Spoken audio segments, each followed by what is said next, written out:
No matter where your business is today or where you want to take it, you'll get there faster and more profitably with an operating system. Welcome to Team OS, your guide to starting, growing, and optimizing a real estate team. Here's your host, Ethan Butte. For insights into starting, growing, and optimizing your real estate team, we're talking with Levi Rodgers. A few fun facts before we get started. He was deployed all over the world as a Special Forces Green Beret. After surviving an IED attack in Afghanistan, he retired from the U.S. Army and started a real estate career inspired by sound advice he received years earlier from a great realtor, Gary Langdon. His military decorations and professional awards are far too numerous to mention. Thanks for talking Team OS today, Levi. No, hey, thank you for having me. I'm really excited. I appreciate the great intro and looking forward to being a part of helping somebody along their journey through you guys. So thank you. Awesome. I appreciate the way that you framed that up too. That's what this is all about, is every story is different. There's something to be learned from everyone. I think a lot of people go into, whether it's a podcast or a blog post or a book or a guide or even a conversation or a stage presentation, looking for the magic answer. But there is no magic answer. It's taking things from lots of different people and figuring out how it works for you and your team and your situation. Yeah, absolutely. I agree with that. I think back to my journey and, I pulled things from different operators in the space, made it my own and continuing to do that, honestly, every day. I think when you mention that, though, sometimes the answer is closer to you than you think. We tend to look further and bigger where, sometimes the answer is right in front of your face. Yeah, really good. So it's about paying attention. Okay. Before we get too much farther, because I know we could talk all day together. Yep. I want to start with our standard opener that I've asked literally everyone who's been in your seat so far, which is, what is a must-have characteristic of a high-performing team? I think back to my journey and I think that adaptability, real estate is like this constant startup environment where you need to have an organizational decision to be adaptable. And what I mean by that is if you're afraid of change, you should fear more is being changed. It's far easier and better to change under your control ahead of being changed. And so for us, remaining committed to being adaptive, not only to what's happening now, but what can happen in the future. And so we pay a lot of attention to that. So adaptability for our organization, for sure. I love it. I think so often in these conversations, we talk a lot about operating procedures, standards. What do we make consistent? What do we harden? What do we hold people accountable? I know there's a little bit of flexibility in that. Part of it is to the way that we operate and the standards that we set as a group, but then also to the things that you need and want to do for yourself. And there's some flexibility there too. But adaptability, like, how do you build that? Is that a cultural component? Do you actually have like some formal standards around adaptability, or is it just this thing that you talk about and live out and try to model?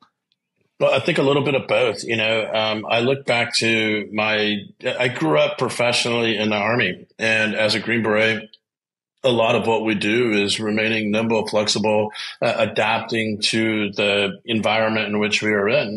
One day we may find yourself in Central and South America in a semi-permissive environment. The next day you may find yourself in Afghanistan where it's completely non-permissive. And so I think, with me being as involved as I am in the company, it's naturally going to be adaptable. I think some of our partners, such as Zillow Group. I mean, Zillow Group is continually looking forward for that next big thing and how to support the customers today, tomorrow, and the future.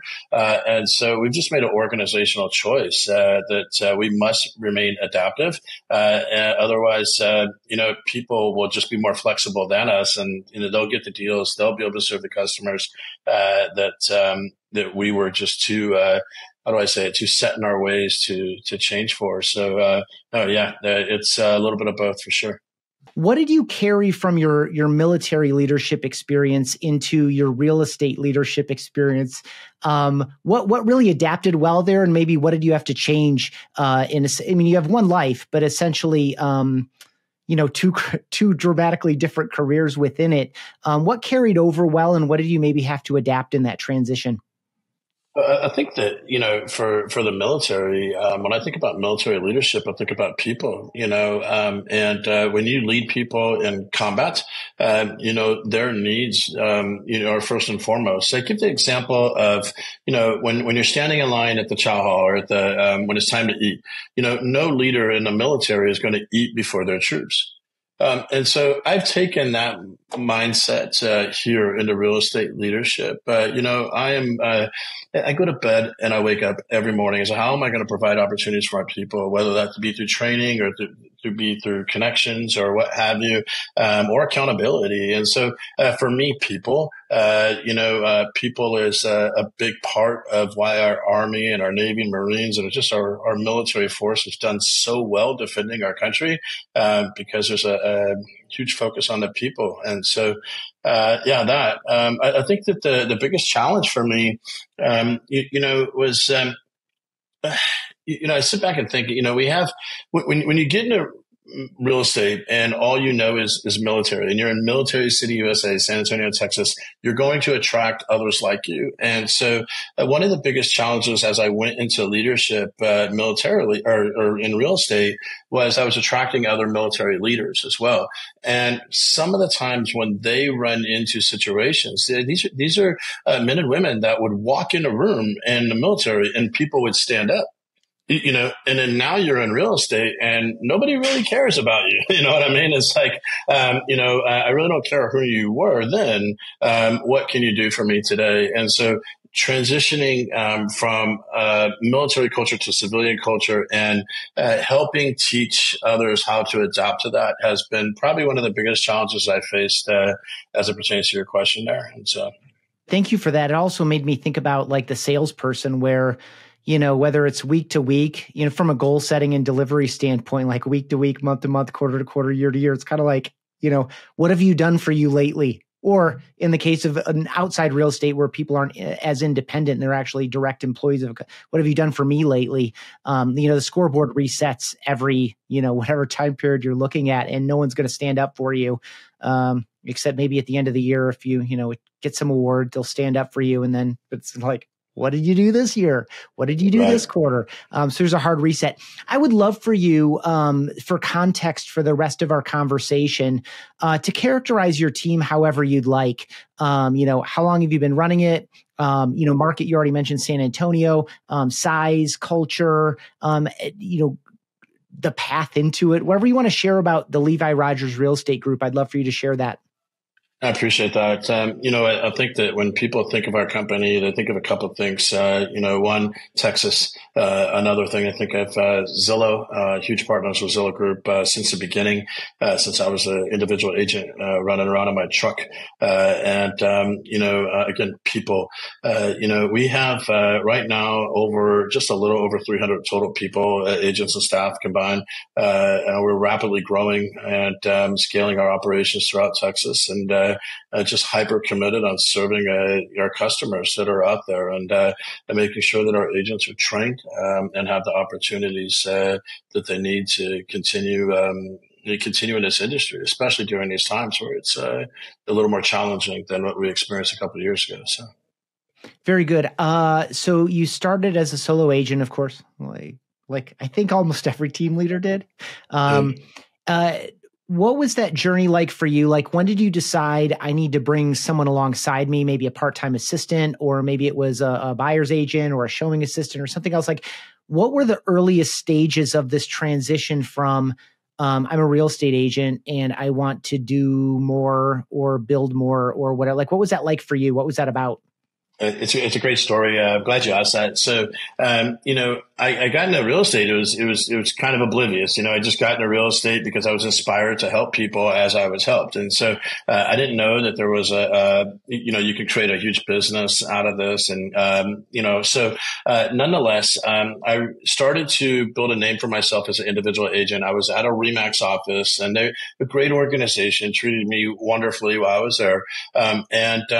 People started to see, Levi's name on the leaderboard, and started to see me running in and out of the office. And so, I'll never forget one day, this lady that was in our office, her name was Michelle Gamel. She came running up to me and she said, "Hey, Levi, you should start a real estate team." My response to her was, "What's that?" And so it was that instance that Michelle came to me, who it's important to note, Michelle is team member number one. And she's still on our team to this day. And so, I think that, yeah, I think back to that, and that's really how it happened, and I just started getting on Google and figuring it out and reaching out to people. There was a gentleman named Ronnie Matthews who had a team in Remax and at the time. And Ronnie, my broker, and I reached out to him. He invited me to Houston, spent an entire day with me, and just led me down that path to where I could believe that I could do it too. And so that's how it started. No big school or no amazing coach or anything like that. Just reaching out to people. I love it. That's one of the reasons we started the show, is that it seems like coaching is one path, or this idea of Googling and, hoping to get some, stitch this to that to the other thing. And our goal here is to get different people's stories and perspectives. And as we said right off the top, pull this from her, pull this from him, be reminded of this from him, and, be inspired to do that by her. As part of someone's journey. So I hopefully Michelle, if that were to happen to someone else today, she could point them to the show. But I would love to know, approximate team size and what were kind of like and staff to agent, maybe just ballpark is fine. And what were some of the key inflection points? For example, did you hang around with you and a couple support staff and a handful of agents for a little while, and then you had to decide, okay, are we going to step on the gas and go, or some circumstance says, oh, we better step on the gas and go? Where are you today, and kind of what were the key kind of phases of or iterations of the team along the way? Yeah, that's a great question. That response could probably do the whole podcast. But today we're a little over 300 people, got about 25 staff members, and we're adding about 10 to 15 net increase agents a month. We run a highly accountable program. We're a team. We're operating as a legit team. So there's a high level of accountability that happens. That's delivered to the agents via their mentors. We have mentors on the list side and the buy side. We have a full-time ISA staff that's here 7 days a week from 8 a.m. to 8 p.m. To keep our external partners, whether it be Zillow or whatever other partners that we have out there, to keep them happy. There needs to be a high level of accountability, training, and reporting that goes on. It needs to be systemized. It needs to be managed. And so I think one of the things a lot of team leaders fail to realize is that yeah, I'm going to start a team. Oh, yeah, I'm a great individual agent. But once you take on the responsibility of people and families, well, then, I would move to say that you have to show up to work more, that you have to be involved more, because, my responsibility is the people and families that depend on me, period. We're about to have our Christmas party, and I'm going to look out in the crowd, and there's going to be over 400 people there. And I have to make sure that they know that I am absolutely committed to them as well, and actually do it. And so I think along our journey, though, and you talked about phases, I started out with team member number one, Michelle, and that was just Levi. That's I think back in the day when Zillow would email you a lead, and so we'd convert it. I had a staff member who would help with the conversations and help with compliance and so forth. And we just naturally grew. I think the team was about 10 people. And then I decided to exit and start a Remax franchise. We had a Remax franchise titled Remax Military City. We did that for 5 years. Grew the company to about 25, 30 people. And right when our partnership with Zillow yielded a huge opportunity, when Zillow Offers came about, I was fortunate to have the contract with Zillow Offers in San Antonio as well as Austin. We were in a must scale with your partner Zillow type situation. And so that's when we made the organizational decision that we needed to get more people because the volume was just insane. And so, and then that's how we did it. And we've been committed to it ever since. And so. Super. You're right. I've got so many follow-up questions. We could easily go another 45 minutes just on that topic alone. And we might double back into some of them. But first, a quick one. You mentioned San Antonio and Austin. How many distinct markets is your team operating in right now? So San Antonio, Austin, and Killeen. And our Killeen is another military city, which is just north of Austin. And it's a small town. However, it's growing rapidly. Austin, of course, is Austin, and then San Antonio. So about 90% of our company, though, is in San Antonio. The senior leaders around you, I mean, this 25, if I did the math approximately correctly, I heard 25 staff to say, 275-ish agents. And I know that number is moving and growing, but obviously you personally need to have enough. And you mentioned a mentor program, which is probably a great way to build some amount of scaled leadership inside that agent population. But talk about some of the senior leaders who are around you and how you've maybe taken off some of the hats that you had to wear all the hats, when you were, 10, 20, 30 people. Of course, as you grew and you made this commitment to kind of step on it and kind of grow with the opportunity that was, that you had created for yourself with a great partner. What types of leaders did you bring around you? And was it to kind of leverage your strengths and to kind of complement your weaknesses? Yeah, absolutely. So that's a good point. I'm not the most organized fellow in the world, and so I'm more of a action type guy. We'll figure out the paperwork later. And so our president and managing broker, Myra Torres, extremely organized. She handles a lot of the office staff and ensuring everybody gets paid, et cetera, et cetera. So she runs most of the staff, and we have 8 mentors that are led by our director of buyer agent operations, Jason Brooks. He's been with me a long time as well. And so we've got our 8 mentors, and then we have a listing side mentor and the staff on the listing staff as well. And so there's a listing coordinator and a listing facilitator as well as a logistics coordinator, and all go into play to the listing side transactions and how they happen in our organization. But absolutely staying engaged with the leadership and having consistent meetings. We meet every Thursday at 11:30. Sometimes those meetings go pretty long, and and staying involved is something that I think that is important for our organization as well. I don't know that at least right now, I don't know that I'll ever be able to cut out. I really enjoy coming to work, and so, there'll be days where I'm jumping on Follow Up Boss and digging in the system and just seeing what I could find to fix, I feel we have a great culture of accountability here, a great culture of leadership. Our mentors and our broker, and they solve 90% of the problems in our organization, which really allows me to focus on future operations, figuring out how can we position ourselves better than the competition, for what's going to come. Business development is a big thing that I'm doing as well. I walk that floor. I walk that sales floor every day. I'm out there engaging with the agents and see what I can learn, see what I can solve. And I think that staying out there and then just being present is also important. And, one of the things we used to do in the military is that, sometimes you have missions that are like direct action missions. You'll go capture or kill a bad guy, and you have a set mission that you're supposed to go do. But then other things you would do are what are called presence patrols.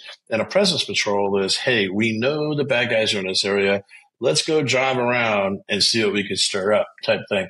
And bringing that mindset to real estate, I walk anywhere in this organization. Sometimes that is met with open arms, and sometimes it's like, oh crap, Levi's coming, and so but it just depends. And so we're constantly evolving and constantly learning. I don't get it right every time. And we were just in a session today. We're doing our end of the year planning, and I walked out of there with more learns than I walked in there with. So it's just staying engaged, I believe, is a key attribute to real estate leadership. Yeah, I've never been a salesperson or a quota carrying salesperson or led a sales team, but I have definitely won in a variety of ways, obvious and non-obvious, through what I describe as managing by walking around. There's just so much, there's a lot that can happen there. And some of it is the presence, just to use that word again. And part of it is like, just having conversations with people that aren't scheduled. Sometimes it winds up being a question that they have that they maybe wouldn't have raised up and asked, but your presence alone creates the opportunity for it. And sometimes it's just a matter of exposure and learning and like feeling this connectedness. Anyway, you just teed up and you kind of been, you'd given me a couple of inroads anyway. A place I really wanted to go with you is your annual planning process, which you've been doing about the same way, probably with iterations and improvements for several years now. As we record this, mid-December, you already mentioned that you've got a Christmas party coming up. You already mentioned like Thursday meetings. You just mentioned that you were coming out of some 2024 planning. This is going to release in early 2024. I would love for you to share, because I know someone's behind the curve on this. They're like, oh my gosh, the calendar turned. I need to do my annual planning. Or people are constantly planning. I would love for you to share that process, when it occurred to you, and what about the guts of it or the core of it was so resonant with you in the beginning that you're like, this is our process. Like, when did that click for you? Just share a little bit about that now, and we'll go from there. Yeah, absolutely. Well, one of the things is that, as an Army Green Beret, we get put in a lot of very dangerous situations throughout the world. And so, planning is a very big part of what we do, before execution. You're spending a lot more time planning than you are actually doing the operation in most cases. And so, so planning's always been something that we do. But I was in a leadership school called Leadership San Antonio, and they had brought in a corporate planner to help facilitate some planning. And it was a demonstration. And I thought it was just the neatest thing in the world. Her job was called a graphic recorder. And so as we were doing the planning, she would, graphically record the whole thing. And I was just so amazed with it, because it reminded me of my military time, because we would just put whiteboards on the wall or have butcher black paper on the wall and scribble on it. Nothing as pretty as what she was doing. But I was just so shocked to see that was actual position in corporate America. And so I connected with her and I said, I need to bring you to my company. And so what we do is we hire Caitlin every year. She comes in, we'll do 6 sessions usually maybe 1 or 2 times a week, just depending on how the schedule brings out. And it starts with just a huge SWOT analysis, strengths, weaknesses, opportunities, and threats, where we just go through and figure out what's good, what's bad, what opportunities exist, what threats exist. And sometimes it's hard. It's very hard. Now this session is something that, she's there. She's in charge. She's got a little bell to shut people up. And she'll shut me up, because sometimes I'll jump in and sometimes I have to leave the room to get to the end state that we're trying to get. Sometimes it's better if I'm not there. Right. And so she creates the plan. She gets my intent in the beginning and runs with it. And so, right now, real estate's like this big, huge bowl of wet concrete right now. There's a lot of people just swimming around in concrete haphazardly right now. And unfortunately, some people are going to get stuck, and they're going to get stuck in bad positions. And so right now in the environment that we are in real estate, given the effects of the rapid rise in interest rates that we're all feeling, a lot of observation, a lot of planning and preparedness is critical. And so, we do this every year, and there's no rules. We create, we'll list out all the problems, all the threats, everything that needs to be solved, and we'll prioritize them, and then we'll take action on them. And it's a beautiful thing. It helped us decide to transition from RE/MAX to an independent real estate company. And we actually in our office have a very condensed version of the planning of that year on the wall, so that our agents know that we plan, we prepare, we take action. And so, it's a huge part of what we do. And you have to have the maturity to look in the mirror. I can't ask my people to look in the mirror to solve their problems if we as an organization are not willing to look in the mirror to solve our problems as well. So. Man, a lot there. Okay. I have heard you say before, you need to look in the mirror more than you look through the glass. This idea of, pay attention to yourself as opposed to looking out at other people. I also like the glass piece, A, because it works against the mirror, but then B, like the glass houses scenario is one that's always worth a reminder on. Second, bonus points for committing to leadership school. I love that aspect where you kicked off that you met someone at this leadership school. And I guess where I want to go next to hear a little bit more on is this idea of a third-party facilitator. Very often, I think if someone's transitioning to, say, an EOS type model for like a regular cadence for their meetings or that type of a thing, they'll bring in a facilitator, and it's probably to learn the process, learn the language, figure out how to take what they read in the book or watched in some videos and bring it into their office, and then they're off and running. I think it's super powerful for several reasons you mentioned to bring in a third party, especially someone who's now doing it for the 5th or 6th year in a row with you, where she knows enough about the personalities and the market and where we've been, but has enough distance to come in and say, I'm going to break up the normal flow of this stuff. And Levi, no, I know you want to take control of this conversation, but I'm ringing the bell on you this time. Talk about the benefit of having this person who's got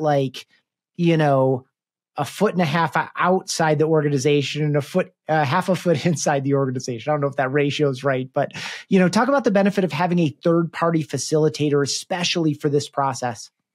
Well, I'll break it down in an analogy that we all understand. And every real estate transaction, if there's a loan, there's an appraiser. That appraiser really doesn't care about anybody in that transaction other than committing to his or her obligation to whatever state they operate in and the rules that they are governed by. And they provide their opinion of value and without fear of getting in any kind of trouble or anything. And appraisers are usually right. And sometimes that's a hard fact to face. And so, for us to bring in somebody that is a professional trainer, a professional planner, and somebody does this, the company she works for, she designs like most of the roads in Texas. That's their company. It isn't some small C player. This she's legit at what she does. And so, for us to let bravado or macho-ness get in the way of mission, that would be irresponsible. So, it's a huge advantage to have somebody that has different lenses than real estate lenses come in there and facilitate some of the most important decisions that you'll make govern your organization. And, we don't always get it right, but we've got a pretty damn good track record, and this is a big part of the process. Yeah, it's great. I would love for you to double back onto the visual nature of this too. You already mentioned one benefit of, in a pivotal year, you now have this piece that you can share with other people. My imagination of this, or perhaps you gave me this image, is that it's large. It's like an 8-foot, kind of visual representation. So actively working through that is super powerful, because I would assume that, after the process is done and you have kind of a finished piece, it's something that people can refer back to all of the time, especially because of, again, leading by walking around, other people walking around. It's like a constant present reminder. I think there's something really powerful about the visual reminder too. Yeah, absolutely. At the end of the day, if we look at real estate agents, nothing. I love our community, but oftentimes we try to fight culture in real estate leadership, and I'm like, hey, let's build systems around it. If you look at the avatar of most real estate professionals, they're into real estate because of the flexibility, adaptability that real estate industry provides to them. They want to make as much money as fast as possible, help as many people as fast as possible, and then have a great life. And so. If I put all the information listed out in some printed paragraph type paper on the wall, nobody would ever read it or look at it. And so I just need to go where the people are. And I think that graphic representations of stuff really helps me. And so. It seems to work with our company as well. And then it also gives you something to source back to as well. And the people that were in that planning room that helped us plan through the transition from Remax to independent company I mean, I'll see them over there oftentimes when I'm walking the floor, just looking at it. They see those sticky suggestions that they put on there in 2020 that have become a reality today. It's really cool. Yeah, it is really cool. I would love for you, because you solo agent, agent leading a team inside a Remax team. You got a franchise, then you went independent. I think a lot of people who are, I want to share two stages here, and I'd love for you to give some advice to this person. The agent who's thinking about starting a team and trying to figure out, do I do this inside the brokerage I'm in, or do I need to go somewhere else to do this? That's one big bucket. The other bucket is that team leader who's thinking about their future and trying to figure out, should I be, a franchisee and open a brokerage, or should I go independent and essentially open a teamerage, like an independent teamerage? So start with the solo agent. How might they think about kind of the dynamics? Can I do what I want to do here? What should they look for? What should they ask? What should they ask themselves? What should they ask the people around them? Like, any advice for that person thinking about, like, I want to do more. I think it looks like a team. I don't know if I can do it here or not. That's a tough question, because every brokerage has, advantages and disadvantages, right? You could be with a huge big bucks brokerage that gives you advantages and disadvantages that a small independent may not, or vice versa.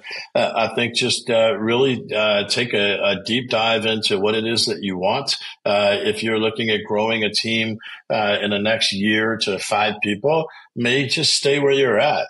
Maybe you go in and look at what kind of financial structure and support the brokerage will still offer you with the 5 people, 10 people, 15, 20 people. I would really take a huge dive into your business planning and make sure that you have the financial resources to support people and live with your commitments. Before you commit that you're going to pay for this or pay for that or pay for this, make sure that you understand that, because once you do it, it's hard to take it back. You can't say, hey, I'm going to pay for everybody's MLS fees, and then realize that was a bad financial decision and change it. And so I would really spend 90% of your time building a solid plan to execute, at least on the launch, but then also don't be afraid of launching either.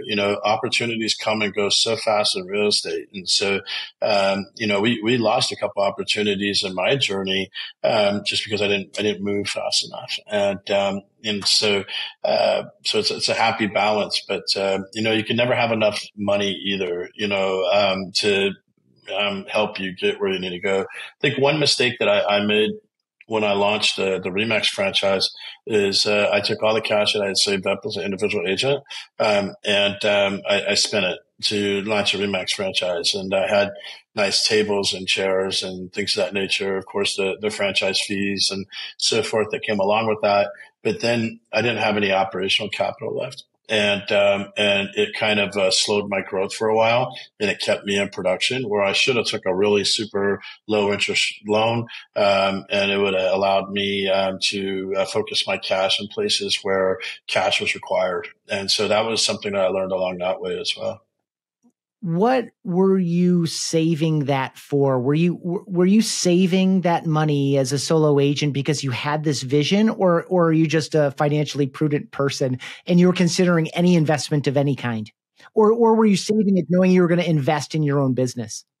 Yeah, so twofold. I don't particularly like to go blow money on dumb stuff. I grew up very poor.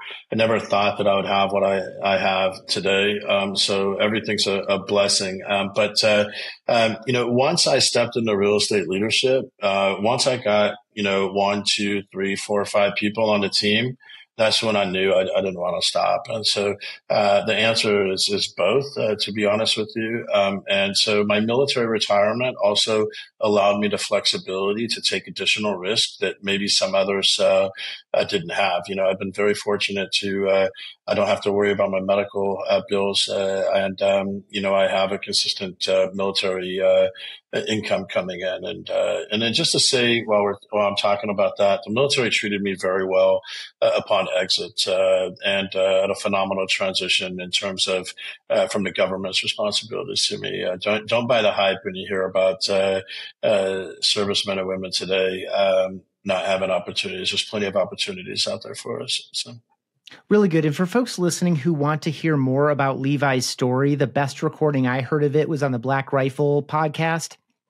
So I'll link that up in these show notes. It's a full conversation. It's very specific about that experience. And something you just shared there about don't believe the, hype or mistruths or whatever, when people start selling this, cause it was super powerful. And I guess now just to compel people to maybe give a look to the YouTube description or the podcast description to see that link and to make time for it. I think, you were talking about the millions of dollars that were spent to save your life and bring you to healing as fast as possible. And it's just a super powerful story. So I hear you on that 100%.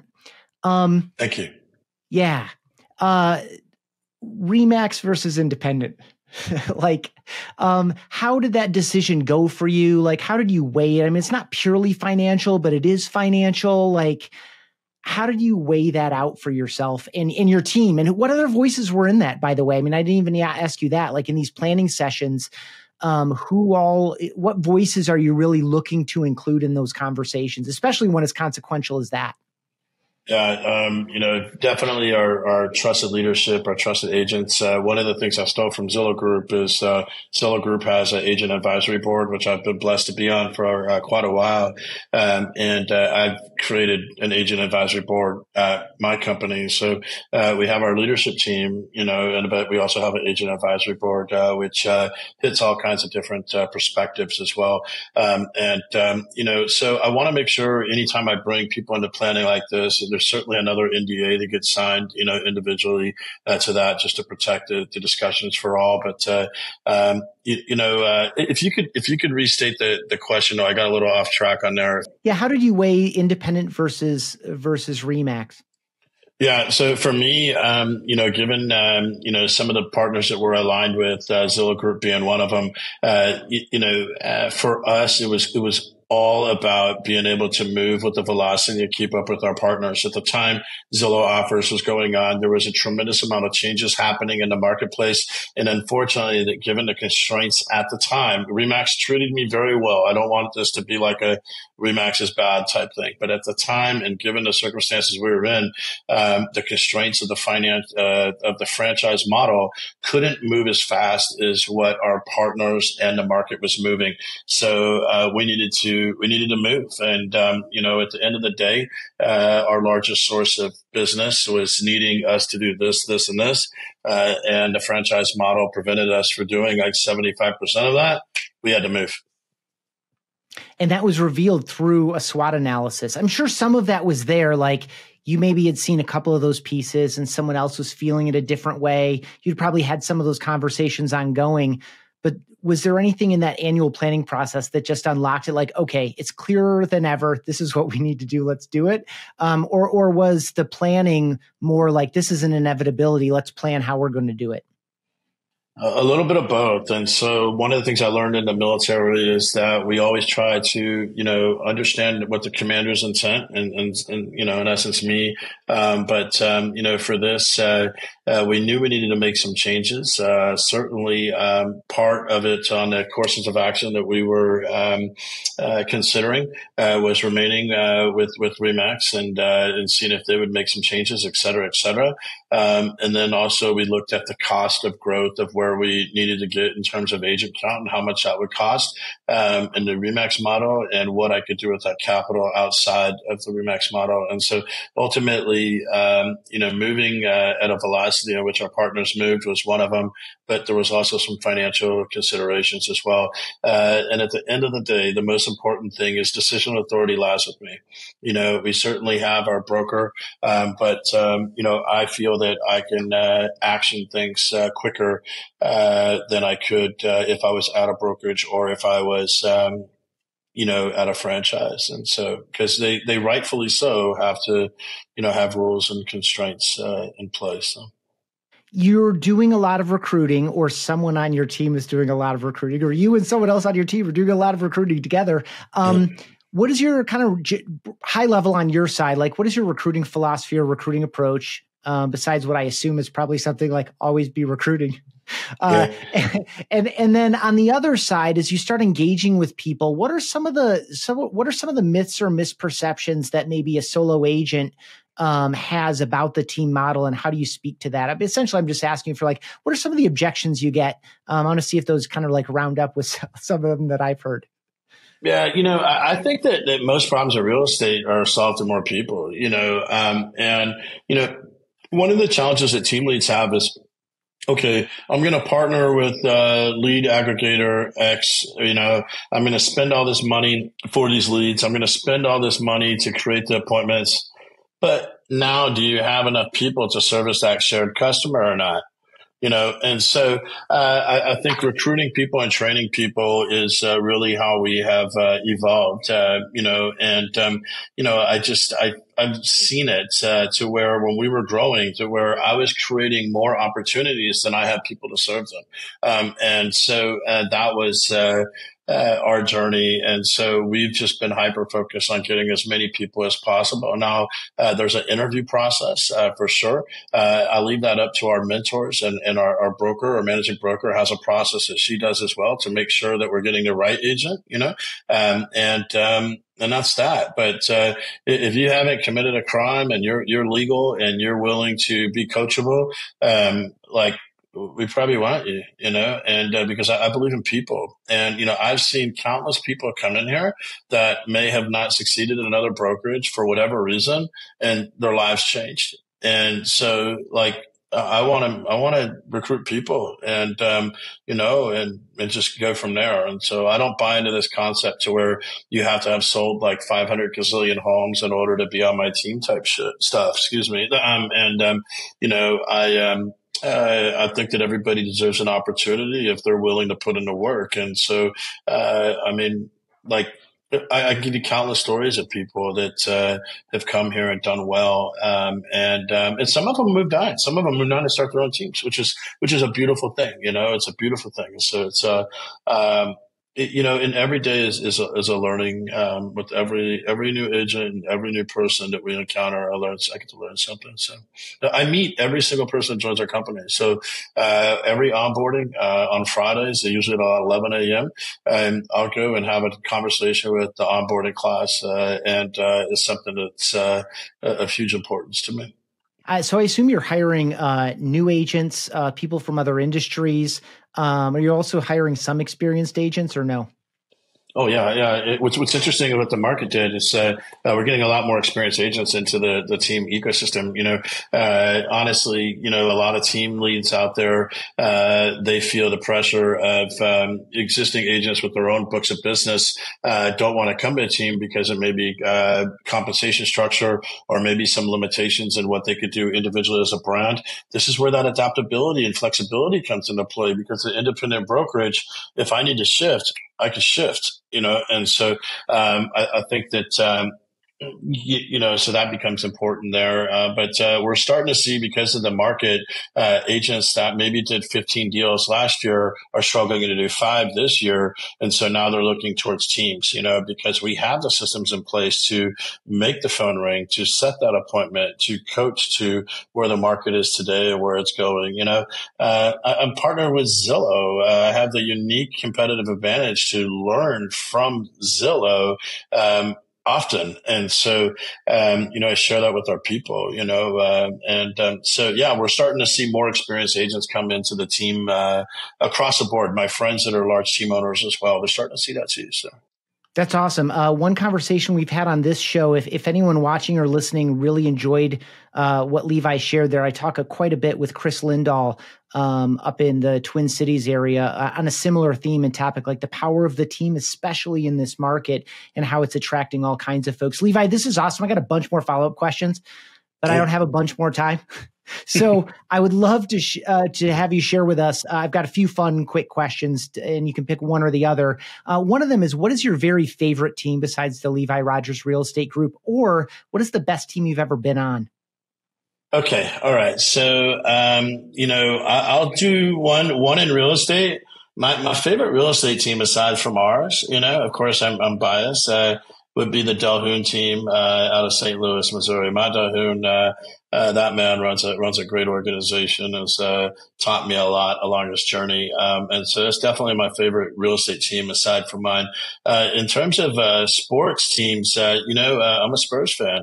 I wasn't always a Spurs fan, but I really love the culture of the San Antonio Spurs. I love the support that the city of San Antonio provides the Spurs. And the Spurs, when I was coming out of the hospital, and they found out that this young Laker fan was just wounded very badly in Afghanistan, they put me on the Lakers bench. And I thought that was a phenomenal gesture. And that was the moment I became a Spurs fan. So yeah, I'm a lifelong Spurs fan. Beautiful. And just a top shelf organization, really good call out. I feel like you're going to go with the second question on this one. What is one of your most frivolous purchases, or what's a cheapskate habit you hold on to, even though you probably don't need to? Oh, wow. My most frivolous purchase, I would think, it's probably a ranch. Although it's a great real estate investment, my son and I became obsessed with hunting, and so I bought a ranch. Which was a great real estate investment. It's just, sometimes, I look back to that and I'm like, wow, I can't believe I spent that much money on dirt. But, in terms of a cheapskate, I monitor the damn electric in the HVAC for our office from my phone. I'm sure the staff probably drives them nuts. Like if it's too hot outside or too whatever, I'm like, hey, Levi, can you turn the air down? So I guess I'm a cheapskate there for sure. That's awesome. What does it look like for you to either learn, grow, and develop, or rest, relax, and recharge? Like, what are you doing when you're doing one of those two things?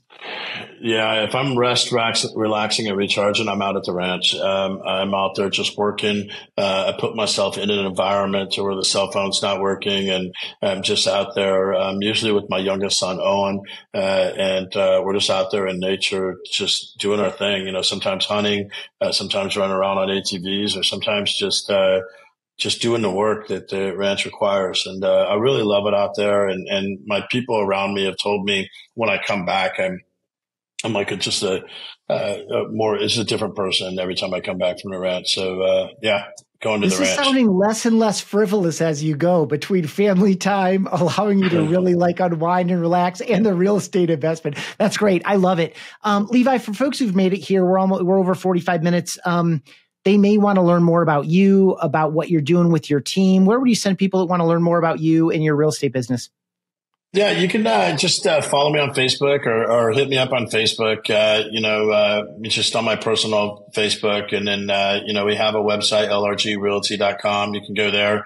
But I'm pretty easy to find on the internet, and just reach out. I'm very involved. You can call our office. And be happy to set an appointment and talk with anybody. I wouldn't have what I have today without the kindness and generosity of people. And oftentimes those people are complete strangers until I met them. And so absolutely 100% willing to help anybody out if they have any questions along their journey as well. Beautiful. I appreciate your philosophy and generosity, just kind of keeping it all going. You're fantastic. I wish you continued success. I'm going to have you back for some of the zones we didn't cover, but I really enjoy this conversation so much. And again, for folks watching or listening, it's Rodgers with a D in it, Rodgers. Yep. And links are right down below wherever you're watching or listening. Levi, I hope you have a great rest of your day and a great rest of the calendar year and a wonderful holiday season. No, absolutely, Ethan. Thank you so much. I appreciate the opportunity and hope you have an amazing rest of your year as well. Thanks so much. All right. Bye-bye. Thanks for checking out this episode of Team OS. For email exclusive insights every week, sign up at realestateteamos.com.